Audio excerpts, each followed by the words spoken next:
कैसे हैं सभी लोग। तो आज का ये वीडियो हम मोशन वाले चैप्टर के लिए लाए हैं, मतलब मोशन चैप्टर का हम कंप्लीट रिवीजन करेंगे। लेकिन मैं आपको बता देना चाहता हूँ कि हम आज जो वीडियो बना रहे हैं ये रात के 12:30 बजे बना रहे हैं। आप देख सकते हैं पूरा अंधेरा अंधेरा हो रखा है और कैसा लग रहा हूँ मैं, मुझे बताएं। तो चलिए अपने स्टूडियो में चलते हैं, थोड़ा सा आपको स्टूडियो दिखा देता हूँ। बच्चे कहते हैं सर स्टूडियो दिखाई, वैसे स्टूडियो नहीं है, ये मेरा बेडरूम और यहाँ पर बहुत सारी किताबें पड़ी हुई हैं और ये मेरा स्टैंड आपको देख सकते हैं, बस इतना ही है। और ये मेरा स्टोर रूम की तरह भी काम करता है दोनों जगह। So without wasting any time चलिए इस वीडियो को स्टार्ट करते हैं। सो यहाँ पर हम बहुत सारी चीज़ों को देखने वाले हैं। यहाँ पर हम ये सारी चीज़ें देखने वाले हैं, motion, uniform motion, non uniform motion, scalar quantity, vector quantity, speed, average speed, distance और इसके अलावा velocity, average velocity, displacement, acceleration, इसके अलावा एक्सेलरेटेड मोशन क्या होता है, यूनिफॉर्म एक्सेलरेटेड मोशन क्या होता है, इक्वेशन ऑफ मोशन और graph related to the motion. बहुत सारी चीज़ें इस चैप्टर में हमें पढ़नी है। तो यहाँ पर हम इसे स्टार्ट करने वाले हैं। देखिए सबसे पहले यहाँ पर आती चीज़ मोशन। मोशन क्या होता है? देखिए कोई भी ऑब्जेक्ट या फिर कोई भी बॉडी जब अपनी स्थान या अपनी जगह को बदलती है टाइम के साथ, उसे बोला जाता है मोशन। डेफिनेशन यहाँ पर देखिए बहुत सिंपल है। When an object change its position with respect to time, समय के साथ जब कोई ऑब्जेक्ट अपनी पोजीशन चेंज करता है तो हम कहेंगे वो ऑब्जेक्ट मोशन में है। मान लीजिए मेरे पास ये मार्कर है, ये 1 सेकंड के बाद यहाँ जाता है, 5 सेकंड के बाद यहाँ चला जाता है, फिर यहाँ आ जाता है, यहाँ आ जाता है। तो किसी न किसी टाइम के अंदर ये मूव कर रहा है, अपनी पोजीशन चेंज कर रहा है, तो हम कहेंगे ये मोशन में है।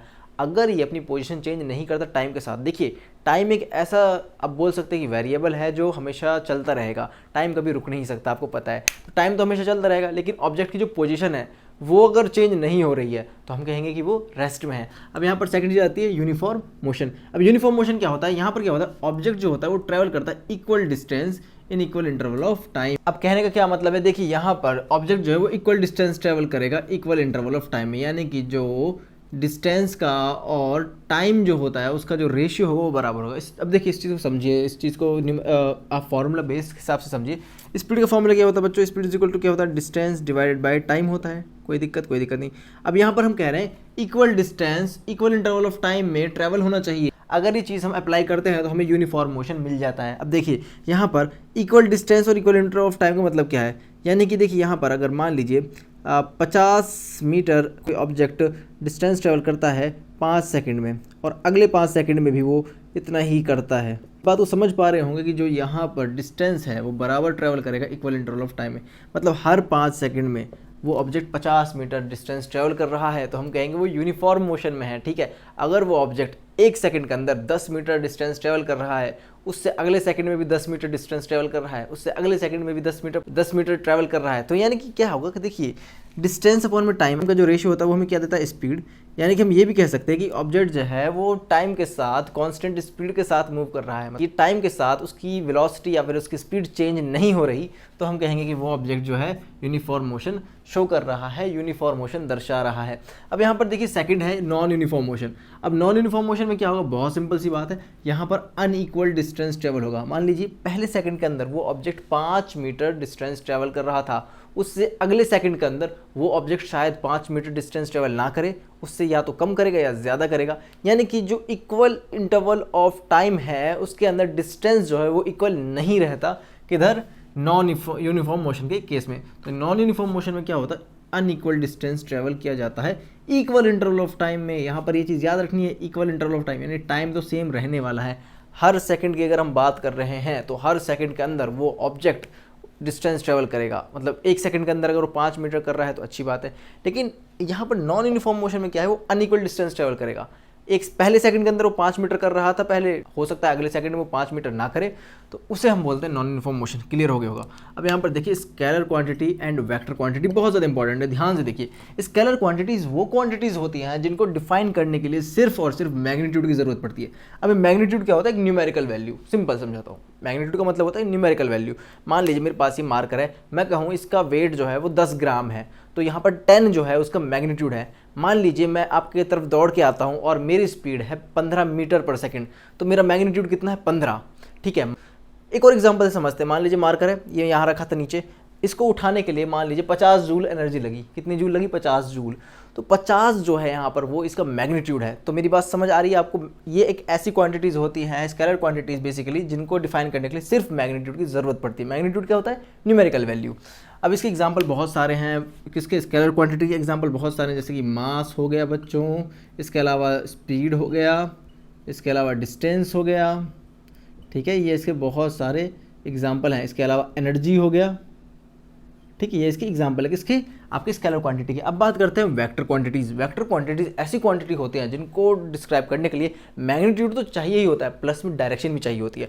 मतलब कि मैग्नीट्यूड प्लस में direction is the vector quantity. और वेक्टर क्वांटिटी के क्या क्या एग्जाम्पल है, वेलोसिटी इसका एग्जाम्पल है, और इसका डिस्प्लेसमेंट एग्जाम्पल है, एक्सेलरेशन इसका एग्जाम्पल है, फोर्स इसका एग्जाम्पल है बच्चों। मतलब फोर्स की जो देखिए फोर्स क्या है, देखो मेरी बात ध्यान से समझो, मैं क्या समझाना चाहता हूँ। यहाँ पर मैग्नीट्यूड की ज़रूरत तो पड़ेगी लेकिन डायरेक्शन भी होगी। वेक्टर क्वांटिटी में डायरेक्शन का बहुत बड़ा रोल होता है। वो अलग बात है, क्लास 9th में आपको उतना डायरेक्शन के बारे में नहीं पूछता, 11th क्लास में पूछता है, वो चीज़ अलग है। बस ये आपको याद रखना, कल एग्जाम में आएगा कि वेक्टर क्वांटिटीज़ क्या होती है, आपको बताना है। ऐसी क्वांटिटीज़ जिनके पास मैग्नीट्यूड भी होता है और डायरेक्शन भी होता है। एग्जाम्पल लिए फोर्स हो गया, वेलोसिटी हो गया, एक्सेलरेशन हो गया, डिस्प्लेसमेंट हो गया, इस सभी के सभी डियर स्टूडेंट्स क्या है, आपकी वेक्टर क्वांटिटीज़ है। अब यहाँ पर समझ लेते हैं हम, यहाँ पर बेसिक जो मैंने कुछ टर्मिनोलॉजी लिखी है, जैसे स्पीड क्या होता है सबको पता है। स्पीड जो होता है वो डिस्टेंस डिवाइडेड बाय टाइम होता है। और यहाँ पर एवरेज स्पीड क्या होता है, total distance divided by total time. यहाँ पर total distance divided by total time, ये बहुत बेसिक फॉर्मूलाज हैं, सबको आते होंगे। डिस्टेंस क्या होता है, डिस्टेंस अगर आपको नहीं समझ आ रहा कि हमें क्या लिखना चाहिए एग्जाम में, तो आप कह सकते हैं डिस्टेंस जो होता है वो प्रोडक्ट होता है स्पीड का और टाइम का। तो आप ऐसे डेफिनेशन बना सकते हैं। देखिए फिजिक्स में क्या होता है, आप फॉर्मूला से ही डेफिनेशन बना सकते हैं, ओके, तो बहुत ज़्यादा हेल्पफुल होता है। तो ये आपको समझ आ गया होगा। अब यहाँ पर चलते हैं वेलोसिटी। वेलोसिटी क्या है बच्चों, वेक्टर क्वांटिटी है। वेक्टर क्वांटिटी जो है वेलोसिटी, इसको क्यों बोला गया, क्योंकि यहाँ पर देखिए डिस्प्लेसमेंट जो है डियर स्टूडेंट्स, जब इसको टाइम से डिवाइड कर देते हैं। अब बच्चे कहेंगे सर डिस्प्लेसमेंट क्या है, हम भूल चुके हैं। डिस्प्लेसमेंट क्या होता है, किसी ऑब्जेक्ट का उसकी इनिशियल पॉइंट से, मान लो ये इसका इनिशियल पॉइंट था और ये इसका इस तरीके से ऑब्जेक्ट मूव कर रहा था और ये इसका फाइनल पॉइंट हो गया, तो इनिशियल पॉइंट से और फाइनल पॉइंट के बीच का जो डिस्टेंस ट्रेवल होता है उसे बोला जाता है डिस्प्लेसमेंट। इनिशियल पॉइंट से फाइनल पॉइंट के बीच तक का जो डिस्टेंस होता है, मिनिमम डिस्टेंस, अब यहाँ इन दोनों के बीच का मिनिमम डिस्टेंस ये है ना, तो इनिशियल पॉइंट से फाइनल पॉइंट के बीच का जो मिनिमम डिस्टेंस होता है उसे डिस्प्लेसमेंट कहते हैं। बस ये आपको याद रखना है। अब यहाँ पर आएगा वेलोसिटी क्या है। वेलोसिटी जो होता है स्पीड होता है विद डायरेक्शन। वेलोसिटी को हम ऐसा भी कह सकते हैं, ये स्पीड होता है with direction. Speed with direction is known as velocity. यानी कि देखिए अगर एक ऑब्जेक्ट इस तरीके से मूव कर रहा है, मैं कह रहा हूँ एक ऑब्जेक्ट राइट में मूव कर रहा था, फिर वो लेफ्ट में मूव करा, फिर वो और टर्न हो गया, मतलब कि उसकी डायरेक्शन चेंज हो रही है, तो हम कहेंगे उसकी वेलोसिटी भी चेंज हो रही है। तो यानी वेलोसिटी क्या होता है, वेलोसिटी को आप दो तरीके से डिफाइन कर सकते हैं, डिस्प्लेसमेंट डिवाइडेड बाय टाइम, या फिर वेलोसिटी को हम ऐसे भी कह सकते हैं कि इट इज़ द। और बेसिक चीज़ मैं आपको ये बता रहा था कि जो वेलोसिटी होता है डियर स्टूडेंट्स, वेलोसिटी को हम बोल सकते हैं कि it is the speed with direction. एक ऐसी स्पीड जिसकी कोई डायरेक्शन है, या फिर velocity is also defined as the displacement divided by the time period. तो ये बहुत ज़्यादा इंपॉर्टेंट है, मतलब कि एक ऑब्जेक्ट कितने टाइम पीरियड में अपना डिस्प्लेसमेंट कर रहा है, कितना डिस्प्लेसमेंट वो कर रहा है किसी पर्टिकुलर टाइम पीरियड में। मान लीजिए एक ऑब्जेक्ट जो है वो 10 मीटर का डिस्प्लेसमेंट करता है 5 सेकंड के अंदर, 10 मीटर का डिस्प्लेसमेंट करता है 5 सेकंड के अंदर, तो यहाँ पर इसका वेलोसिटी कितना निकल के आ जाएगा बच्चों, यहाँ पर आ जाएगा 10 divided by 5 is equal to 2 metre per second. अब यहाँ पर एक इंपॉर्टेंट चीज़ छोटी सी मैं आपको क्लियर कर देता हूँ। देखिए वेक्टर क्वांटिटीज़ में एक चीज़ आपको कई बार टीचर नहीं बताता कि वेक्टर क्वांटिटी को चेंज करने के लिए, देखिए क्योंकि वेक्टर क्वांटिटी को डिफाइन करने के लिए दो चीज़ें चाहिए, एक चाहिए होता है मैग्नीट्यूड और एक चाहिए होता है डायरेक्शन। अगर आप इन दोनों में से किसी एक चीज़ को भी चेंज कर देंगे तो आपकी जो वेक्टर क्वांटिटी वो चेंज हो जाएगी। कहने का मतलब ये, या तो आप मैग्नीट्यूड चेंज कर दीजिए तो हम कहेंगे कि पर्टिकुलर जो क्वांटिटी है वो चेंज हो गई। एग्जाम्पल लिए हम यहाँ पर वेलोसिटी ले लेते हैं। अब वेलोसिटी की दो चीज़ों से मिलकर बना है, इसका डायरेक्शन और इसका मैग्नीट्यूड। मान लीजिए ये जो मार्कर है ये 5 मीटर पर सेकंड की स्पीड से इधर वेस्ट की तरफ जा रहा है, फॉर एग्जांपल वेस्ट की तरफ जा रहा है, तो इसकी वेलोसिटी कितनी है बच्चों, 5 मीटर पर सेकंड। 5 मीटर पर सेकंड यानी कि जो 5 है वो क्या है, इसका मैग्नीट्यूड। डायरेक्शन क्या है, वेस्ट। अगर मैं कहूँ कि ये मार्कर जो है अभी ईस्ट में जा रहा है अचानक से, तो वेस्ट की जगह भी मुड़कर ईस्ट में जा रहा है, तो हम कहेंगे कि इसकी वेलोसिटी चेंज हो गई। देखिए डायरेक्शन चेंज होने से वेलोसिटी चेंज हो सकती है, यानी कि वेक्टर क्वांटिटी के अंदर अगर आप डायरेक्शन चेंज करेंगे तो भी वो क्वांटिटी चेंज हो जाएगी। फॉर एग्जांपल यहाँ पर अगर हम मैग्नीट्यूड का केस समझने की कोशिश करते हैं, ये ऑब्जेक्ट जो है ये 5 मीटर पर सेकंड पहले जा रहा था, अब मान लीजिए 3 मीटर पर सेकंड जा रहा है ईस्ट में, ठीक है। तो अब यहाँ पर पहले कितने जा रहा था वो 5 मीटर पर सेकंड, अब कितना जा रहा है 3 मीटर पर सेकंड की स्पीड से।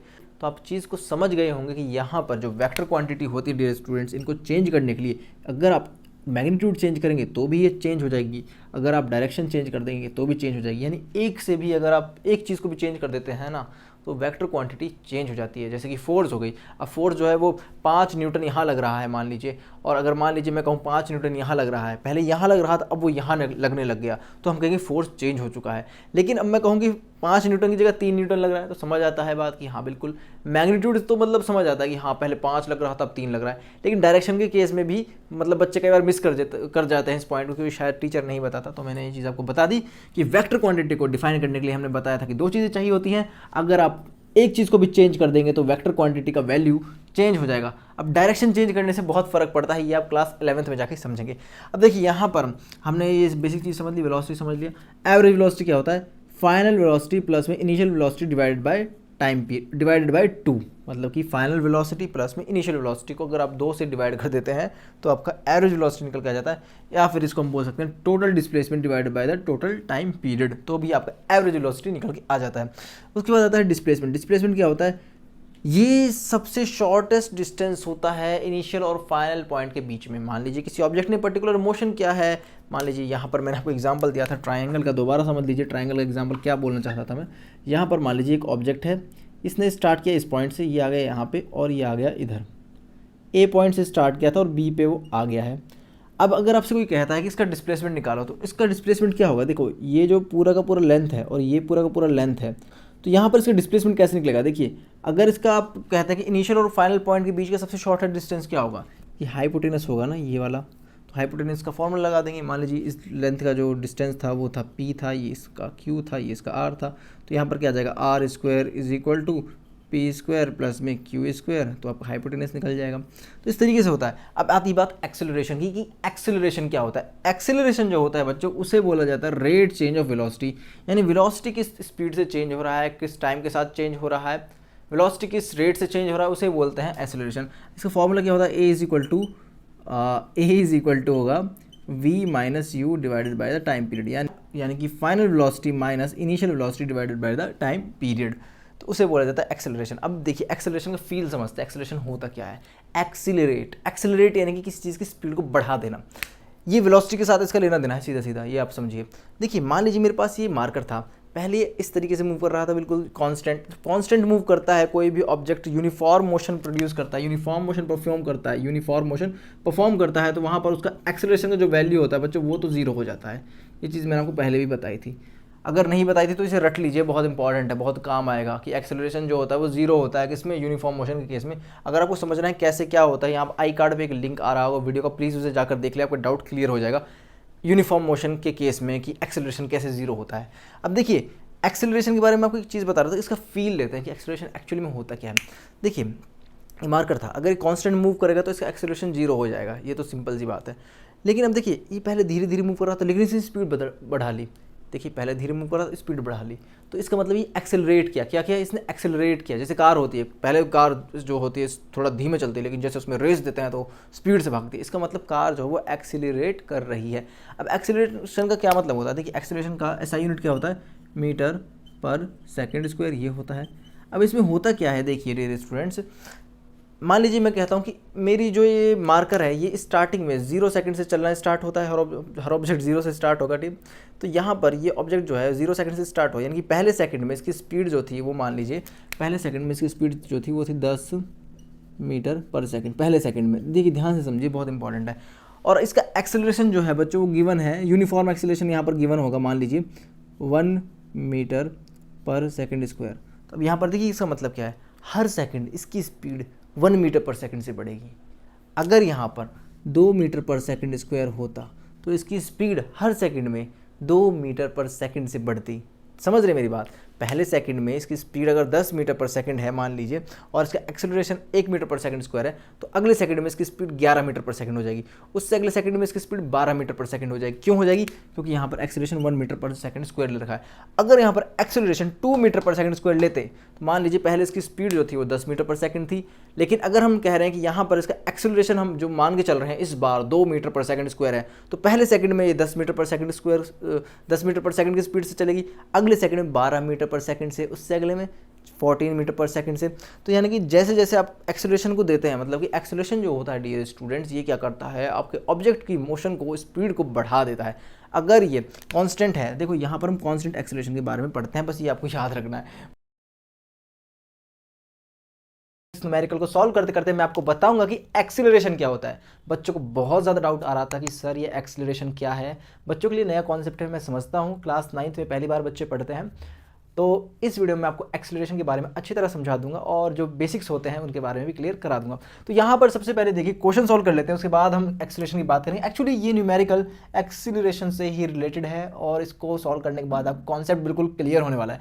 तो यहाँ पर देखिए क्वेश्चन पढ़ते हैं। A body is moving with a velocity of 15 metre per second. एक बॉडी है वो मूव कर रही है 15 मीटर पर सेकेंड की वेलोसिटी से, यानी ये बॉडी जो है ये मूव कर रही है 15 मीटर पर सेकंड की वेलोसिटी से। आगे मूव कर रही है, पीछे मूव कर रही है, कहीं भी कर रही हो, मूव कर रही है, ठीक है। If the motion is uniform, अगर ये मोशन यूनिफॉर्म है, then what will be the velocity in 10 second या आफ्टर 10 सेकंड। एक बॉडी है वो 15 मीटर पर सेकंड की स्पीड से यूनिफॉर्मली मूव कर रही है। अब हमें ये बताना है कि 10 सेकंड बाद उसकी क्या स्पीड होगी। तो दिमाग लगाते हैं, 10 सेकंड बाद क्या स्पीड होगी उसकी। देखिए, क्योंकि यहाँ पर बोल दिया गया है कि बॉडी जो है वो यूनिफॉर्मली मोशन कर रही है। मोशन कैसा यूनिफॉर्म है बॉडी का, तो हर सेकंड उसकी स्पीड सेम रहने वाली है। तो चाहे 10 सेकंड की बात करें, चाहे 100 सेकंड बाद की बात करें, चाहे 1000 सेकंड की बात करें, तो यहाँ पर जो इसका आंसर आएगा वो क्या आएगा, 15 मीटर पर सेकंड ही आएगा। क्यों? अब बच्चों को बड़ी अजीब लग रही होगी बात, बहुत सिंपल चीज़ है, क्योंकि यूनिफॉर्म मोशन हो रहा है।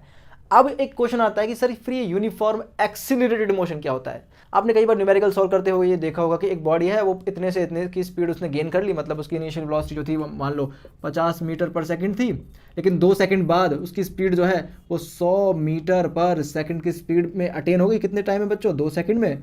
अब यहाँ पर जो एक्सेलरेशन था वो कैसा था? यूनिफॉर्म था, उसे कैलकुलेट कीजिए। ऐसे कई बार आपको बोलता है यूनिफॉर्म एक्सेलरेशन, ऐसे बोलता है। तो देखिए, यूनिफॉर्म एक्सेलरेटेड मोशन और यूनिफॉर्म मोशन में बहुत फर्क है। अगर कोई मोशन यूनिफॉर्म है, if a motion is uniform, आपको ये बात याद रखनी चाहिए, इसको नोट डाउन कर लीजिए। यूनिफॉर्म मोशन के केस में जो एक्सेलरेशन होगी बच्चों, जो ए का वैल्यू होगा वो कितना होगा बच्चों? 0 होगा।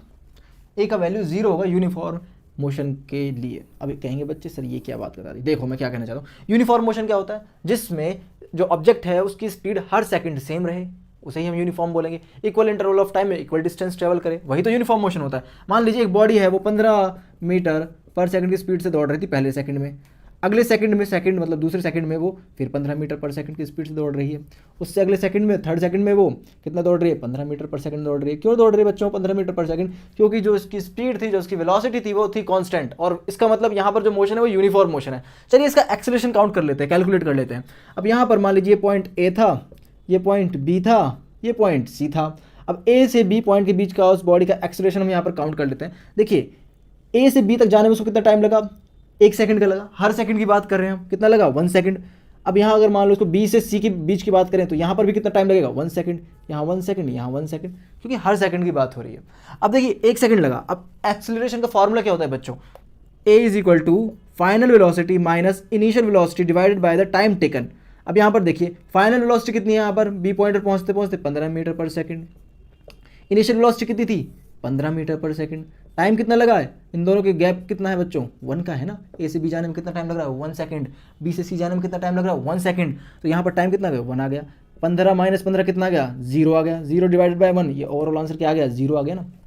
समझ आ रही है मेरी बात? तो यहाँ पर इसका आंसर 0 आ गया। तो ये एक्सीलरेटेड मोशन का एग्जांपल नहीं, ये है यूनिफॉर्म मोशन का एग्जांपल। अब यहाँ पर एक्सीलरेटेड मोशन की बात कर लेते हैं। एक्सीलरेटेड मोशन को अच्छी तरह समझ लेते हैं। देखिए, यूनिफॉर्म अगर मोशन होगा किसी बॉडी का तो उसका एक्सीलरेशन 0 होगा। ये बात आपको अभी से याद कर लेनी, समझ लेनी, ठीक है। अब हम बात करते हैं कि एक्सीलरेटेड मोशन क्या होता है। तो चलिए कैसे हम एक्सीलरेटेड मोशन के बारे में समझ लेते हैं, लेकिन उससे पहले हमें समझना कि एक्सीलरेशन क्या होता है, यूनिफॉर्म एक्सीलरेशन क्या होता है। देखिए, यूनिफॉर्म एक्सीलरेशन का मतलब होता है कि हर सेकंड जो एक्सीलरेशन है वो बराबर रहेगी। मान लीजिए पहले सेकंड, फर्स्ट सेकंड में जो एक्सीलरेशन थी वो 1 मीटर पर सेकंड स्क्वायर थी, तो अगले सेकंड में बच्चों वो जो एक्सीलरेशन है वो 1 मीटर पर सेकंड स्क्वायर रहनी चाहिए, ठीक है। और उससे अगले सेकंड भी जो एक्सीलरेशन का वैल्यू है बच्चों वो 1 मीटर पर सेकंड स्क्वायर होनी चाहिए। यानी कुछ भी हो सकता है, मतलब एक्सीलरेशन का जो वैल्यू है वो हर टाइम के लिए, एवरी सिंगल सेकंड के लिए सेम रहना चाहिए, ठीक है। यूनिफॉर्म एक्सीलरेटेड मोशन की क्या कंडीशन है कि हर टाइम के लिए, पर सेकंड के लिए जो एक्सीलरेशन का वैल्यू है बच्चों वो सेम रहना चाहिए। अगर एक्सीलरेशन का वैल्यू सेम होगा तो जो ऑब्जेक्ट है या फिर जो मोशन कर रहा है कोई बॉडी, उसका जो वेलोसिटी है वो यूनिफॉर्मली इंक्रीज होगा, यूनिफॉर्म मोशन में क्या हो रहा था, उसकी वेलोसिटी जो है टाइम के साथ सेम थी। यूनिफॉर्म मोशन में क्या हो रहा था, यूनिफॉर्म मोशन में क्या हो रहा था कि जो उसकी वेलोसिटी थी वो कांस्टेंट थी, कांस्टेंट थी। लेकिन यूनिफॉर्म एक्सेलरेटेड मोशन में क्या होगा, इस वाले मोशन में क्या होगा, इसमें जो ऑब्जेक्ट की वेलोसिटी थी वो पर सेकंड यूनिफॉर्मली इंक्रीज हो रही है, यूनिफॉर्मली इंक्रीज हो रही है। ठीक है, ये बहुत बेसिक चीज़ है, ये बच्चों को बहुत ज़्यादा इसमें दिक्कत होती है, 11-12 तक पहुंच जाते पता नहीं रहता कई बार। फिजिक्स में इंटरेस्ट आपको होना चाहिए, आपको पता होना चाहिए यूनिफॉर्म एक्सेलरेटेड मोशन में क्या होगा, जो ऑब्जेक्ट की वेलोसिटी है पर सेकंड यूनिफॉर्मली इंक्रीज होगी। दोनों में फ़र्क है, एक तो है कि मैं जा रहा हूँ बिल्कुल ऐसे चल रहा हूँ और मेरी जो वेलोसिटी है वो यूनिफॉर्म है, तो मैं कौन से एग्जाम्पल में आऊँगा, कौन से मोशन के एग्जाम्पल में आऊँगा, मैं आऊँगा यूनिफॉर्म मोशन के एग्जाम्पल में। और दूसरा एग्जाम्पल ये हो सकता है कि मैं हर सेकंड जब चल रहा हूँ तो मेरी वेलोसिटी 2 मीटर पर सेकंड से इंक्रीज हो रही है। कहने का मतलब ये है कि मेरी वेलोसिटी हर सेकंड बाद बराबर से बढ़ रही है। पहले सेकंड में अगर 2 मीटर पर सेकंड थी तो अगले सेकंड 4 मीटर पर सेकंड हो गई, उससे अगले में 6 मीटर पर सेकंड हो गई, उससे अगले में 8 मीटर पर सेकंड हो गई। तो आप समझ रहे हैं मेरी बात मैं क्या कहना चाहता हूँ, जो वेलोसिटी है वो यूनिफॉर्मली इंक्रीज हो रही है, इसे बोलते हैं यूनिफॉर्म एक्सीलरेटेड मोशन। आई बात समझ में। अब यहाँ पर एक छोटा सा मैं आपको और एग्जाम्पल देता हूँ, आपको समझ आ जाएगा कि क्या कहना चाहता हूँ मैं। मान लो यहाँ पर कोई बॉडी थी, ये ए पॉइंट है, ठीक है, और ये बी पॉइंट है, ये ए पॉइंट है, ये बी पॉइंट है, ये सी पॉइंट है और ये डी पॉइंट है। ठीक है, ये बॉडी ए पॉइंट से बी पॉइंट पे पहुंचने में टाइम लगा दी 1 सेकंड, ठीक है, और बी से सी पे पहुंचने में टाइम लगा दी 1 सेकंड। यहाँ पर आई बॉडी, फिर यहाँ पर आई और डी पॉइंट पर गई फाइनली। अब यहाँ पर मेरी बात ध्यान से सुनो, अगर बॉडी की स्पीड ए पॉइंट पर मान लीजिए यहाँ पर 15 मीटर पर सेकंड थी और बी पॉइंट पर पहुँच उसकी वेलोसिटी जो है वो हो जाती है बच्चों यहाँ पर 30 मीटर पर सेकंड, और पॉइंट सी पर उसकी वेलोसिटी जो है वो हो जाती है 45 मीटर पर सेकंड, और डी पॉइंट पर उसकी वेलोसिटी चेंज होकर आगे बढ़ जाती है 60 मीटर पर सेकंड। हर एक सेकंड में, यहाँ पर 1 सेकंड टाइम लग रहा है, यहाँ पर 1 सेकंड, यहाँ पर 1 सेकंड। अगर आपसे कोई कहे कि ए पॉइंट से बी पॉइंट के बीच का आपको एक्सेलरेशन फाइंड करना है तो आप क्या करेंगे, एक्सेलरेशन कैसे निकलता है बच्चों, ए इज इक्वल टू क्या होता है, V minus U divide by T, और v यहाँ पर कितना है, फाइनल वेलोसिटी। अगर a और b पॉइंट की बात करें तो 30 यहाँ पर हमारा v हो जाएगा, और माइनस u हमारे पास कितना है 15 हो जाएगा, डिवाइड बाय टाइम हमें कितना लग रहा है बच्चों, हर पॉइंट पर बढ़ने के लिए मैंने आपको बताया था 1 सेकंड लग रहा है, ये हमने एज्यूम किया है कि 1 सेकंड लग रहा है टाइम। तो यहाँ पर 30 में से 15 का कितने का 15, यानी 15 मीटर पर सेकंड की स्क्वायर की स्पीड से 15 मीटर पर सेकंड स्क्वायर हमारा एक्सेलरेशन आ गया। यानी कि जो ऑब्जेक्ट पहले सेकंड में मूव कर रहा था अगले सेकंड में उसकी स्पीड जो है 15 मीटर पर सेकंड बढ़ जाएगी। देखिए पहले सेकंड में 15 मीटर पर सेकंड थी तो उससे 15 प्लस करिए कितना आ गया 30, उससे अगले में 15 प्लस करिए कितना आ गया 45, उससे अगले में देखिए 60, मतलब 45 में 15 प्लस करेंगे तो 60 आ जाएगा। समझ रहे हैं आप मेरी बात, हर सेकंड कितना बढ़ रही है 15 मीटर पर सेकंड, यही एक्सेलरेशन का मतलब होता है। आई होप आपको मेरी बात समझ आ गई होगी। अगर आपको ये एक्सेलरेशन का कॉन्सेप्ट समझ आ चुका है कि एक्सेलरेशन क्या होता है, यूनिफॉर्म एक्सेलरेटेड मोशन क्या होता है, तो बहुत बहुत बधाई हो आपके लिए, और मुझे कमेंट सेक्शन में बता देना यस सर अब हमें क्लियर। चलिए गाइस आगे बढ़ते हैं और पढ़ लेते हैं इक्वेशन ऑफ मोशन के बारे में। देखिए यहाँ पर आपको 3 इक्वेशन ऑफ मोशन पढ़नी होती है इस मोशन वाले चैप्टर में। बेसिकली 3 इक्वेशन ऑफ मोशन होती हैं जो मोशन को डिस्क्राइब करती हैं। यहाँ पर मैं आपको एक इंपॉर्टेंट बात बताना भूल गया था, उसके लिए सॉरी, लेकिन बता देता हूँ कि जो इक्वेशन ऑफ मोशन होती हैं वो सिर्फ यूनिफॉर्मली एक्सेलरेटेड मोशन के लिए अप्लाई होती है, यानी कि जब एक्सेलरेशन यूनिफॉर्म होगा तभी इक्वेशन ऑफ मोशन अप्लाई होंगी। ओके, तो आगे बढ़ते हैं। ये आपको याद होनी चाहिए, पहला होता है v is equal to U plus में ए टी। अब यहाँ पर आपको ये पता होना चाहिए, अगर आपको कई बार जो होता है, देखिए यहाँ पर पहली इक्वेशन ऑफ मोशन क्या कह रही है, वो हमसे बता रही है कि फाइनल वेलोसिटी, इनिशियल वेलोसिटी और एक्सेलरेशन और टाइम के बीच का जो रिलेशन बता रही है वो हमारी फर्स्ट इक्वेशन ऑफ मोशन बता रही है। लेकिन जो सेकंड इक्वेशन ऑफ मोशन आप ध्यान से देखिए, ये हमारा जो रिलेशन है वो डिस्प्लेसमेंट के साथ बता रहा है। ऐसे यहाँ पर होता है डिस्प्लेसमेंट, यू यहाँ पर इनिशियल वेलोसिटी, टी यहाँ पर टाइम पीरियड, ए यहाँ पर acceleration. Second equation of motion में खास बात यह है कि यहाँ पर वी जो है फाइनल वेलोसिटी वो एब्सेंट है। एक चीज़ ये हो गई, एक चीज़ आपने समझी, पहली इक्वेशन ऑफ मोशन में डिस्प्लेसमेंट का कोई जिक्र नहीं किया गया, ये चीज़ आपने समझ ली। अब देखिए थर्ड इक्वेशन ऑफ मोशन में टाइम का कोई जिक्र नहीं किया गया है, यहाँ पर टाइम का कोई जिक्र नहीं किया गया है। लेकिन एक तरीके से अगर आप कहेंगे कि सर देखिए final velocity minus initial velocity का स्क्वायर, यहाँ पर 2as, जो ये एक्सेलरेशन है ना डियर स्टूडेंट्स, इसमें टाइम आता है लेकिन डायरेक्ट नहीं आता। तो देखिए टाइम जो है हर इक्वेशन ऑफ मोशन में आएगा। आपको कई बार मतलब लगता है देखने में कि इस थर्ड इक्वेशन ऑफ मोशन में डायरेक्टली नहीं आता, लेकिन इनडायरेक्टली यहाँ पर टाइम यूज़ होगा। देखिए कैसे यूज़ होगा, अगर मैं इसे खोल कर लिखना चाहूँ थर्ड इक्वेशन ऑफ मोशन को, तो यहाँ पर V square minus U square is equal to 2as ये है। अब देखिए V square minus U square is equal to 2। A का क्या फॉर्मूला होता है बच्चों, ए क्या होता है v minus U divide by T, ये ब्रैकेट जाएगा पूरा नीचे तक, इनटू यहाँ पर जो है s है। तो देखिए यहाँ पर t आया कि नहीं आया, बिल्कुल आया, लेकिन डायरेक्ट यूज़ नहीं करते इसको, ठीक है। तो कोई बात नहीं, ऐसा भी हम कर लेंगे, पर आपको ये इक्वेशन ऑफ मोशन याद होनी चाहिए। मेन चीज़ क्या है कि आपको ये याद होना चाहिए और आपको इनका जो फॉर्मूला होता है वो लगाना आना चाहिए कि कैसे एक क्वेश्चन सॉल्व होगा। अब यहाँ पर देखिए एक इंपॉर्टेंट चीज़ आती है यूनिफॉर्म सर्कुलर मोशन। ये क्या बला है भाई, देखो यूनिफॉर्म सर्कुलर मोशन, यहाँ पर बड़ी अजीब सी चीज़ होती है। यूनिफॉर्म यानी कि यहाँ पर क्या है कि जो स्पीड होगी वो सेम होगी। स्पीड क्या होगी बच्चों, सेम होगी। सर्कुलर मोशन, अब यूनिफॉर्म सर्कुलर मोशन जो होता है डियर स्टूडेंट्स, ये एक्सीलरेटेड मोशन का एग्जांपल भी होता है। एक्सीलरेटेड, माइंड मत करना है स्पेलिंग गलत हो जाए तो, एक्सीलरेटेड मोशन का एग्जांपल होता है। अब देखो यूनिफॉर्म सर्कुलर मोशन में क्या होता है, एक चीज़ जो है, एक ऑब्जेक्ट जो है वो एक रेडियस के अराउंड या फिर एक पॉइंट के अराउंड एक सर्कल में मूव करती है। मान लीजिए यहाँ पर ये एक सर्कल मैंने बनाया हुआ है, ये ऑब्जेक्ट ऐसे मूव कर रहा है इस डायरेक्शन में, इस डायरेक्शन में मूव कर रहा है ये ऑब्जेक्ट, ये सर्कुलर पाथ को फॉलो कर रहा है। अब देखिए हर इंटरवल ऑफ टाइम में इसकी डायरेक्शन चेंज हो रही है।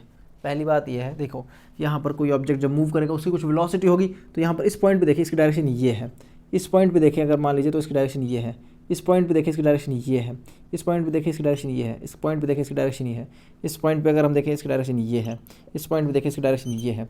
तो हर पॉइंट पे इसकी डायरेक्शन जो है ऑब्जेक्ट की वो चेंज हो रही है, तो इसे बोलते हैं टेंजेंशियल वेलोसिटी। क्या बोलते हैं, टेंजेंशियल वेलोसिटी। आपको क्वेश्चन में पूछ सकते हैं टेंजेंशियल वेलोसिटी कहाँ देखी जाती है, वो देखी जाती है यूनिफॉर्म सर्कुलर मोशन में। अब देखिए हर पॉइंट पे इसकी स्पीड की जो डायरेक्शन है वो चेंज हो रही है, और मैंने आपको वेलोसिटी के बारे में बताया था कि डियर स्टूडेंट्स अगर डायरेक्शन चेंज हुई तो हम कहेंगे वेलोसिटी चेंज हुई है, और वेलोसिटी अगर चेंज हुई तो एक्सेलरेशन हमें मिल जाए, क्योंकि एक्सेलरेशन क्या होता है, रेट चेंज ऑफ वेलोसिटी, यानी वेलोसिटी अगर चेंज होती है तो वहाँ पर हमें एक्सेलरेशन भी मिल जाता है।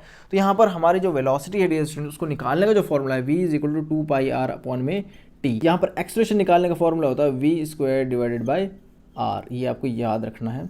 ये एक्सेलरेशन जो है, और देखिए यहाँ पर इंपॉर्टेंट चीज़ ये है कि वेलोसिटी जो होती है वो अवे फ्रॉम द सेंटर होती है, यानी कि इस सेंटर से दूर। अगर किसी चीज़ को आप गोल घुमाएंगे, इस तरीके से पत्थर को रस्सी में बांधकर आप घुमाएंगे डियर स्टूडेंट्स, आप अगर उसे एक इंस्टेंट पे छोड़ देंगे तो वो कभी ऐसे जाएगा, कभी ऐसे जाएगा, कभी ऐसे जाएगा, कभी ऐसे, कभी ऐसे, सेंटर में नहीं आएगा वो, सीधी सी बात है। लेकिन जो इसका एक्सेलरेशन होता है, जो एक्सेलरेशन होता है वो होता है टुवर्ड्स द सेंटर, सेंटर की तरफ, टुवर्ड्स द सेंटर इंपॉर्टेंट है, और ये होता है away from the centre, away from centre. अब देखिए यहाँ पर क्या चीज़ है, स्पीड जो है वो कांस्टेंट होगी, वेलोसिटी चेंज होती रहेगी। एक चीज़ ये है, डायरेक्शन जो है यहाँ पर इस मोशन की या फिर इस ऑब्जेक्ट की वो वेराई करती रहेगी, चेंज होती रहेगी। हर एक पॉइंट पर इसकी डायरेक्शन चेंज होती रहेगी, यानी कि यहाँ पर जो ये एक एग्जाम्पल भी हो गया एक्सीलरेटेड मोशन का। तो ये आपको याद रखना है, कुछ बेसिक मैंने आपको चीज़ें बताई हैं यूनिफॉर्म सर्कुलर मोशन के बारे में।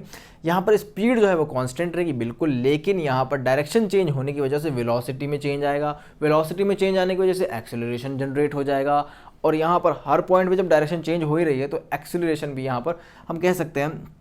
तो यहाँ पर इसका एक्सेलरेशन निकालने का फॉर्मूला भी आपको पता होना चाहिए। तो बेसिक मैंने आपको सारा बता दिया है। ग्राफिकल रिप्रेजेंटेशन बेसिक मैं आपको बताने वाला हूँ, वो इस वीडियो में नहीं, वो यहाँ पर आपको लास्ट में डिस्क्रिप्शन में लिंक दे दूँगा, आप प्लीज़ वो देख लेना, वहाँ से आपको क्लियर हो जाए, क्योंकि उसको मैं एक छोटा सा नहीं चाहता कि आपको एक रिवीजन में समझाऊँ, वो आपको थोड़ा सा डिटेल में समझना होगा। बहुत काम की चीज़ है, वहाँ पर बहुत ज़्यादा हार्ड नहीं है, बहुत ईजी है। और इसके अलावा यूनिफॉर्म एक्सीलरेटेड मोशन भी उसी वीडियो में हम कवर कर लेंगे। तो आई होप गाइस आपने रिवीजन वीडियो अच्छी तरह देखा होगा, आपने चीज़ें समझी होंगी। अगर आपको वीडियो अच्छा लगा है तो इस वीडियो को लाइक करें, अपने दोस्तों के साथ जरूर शेयर करें। Take care, bye.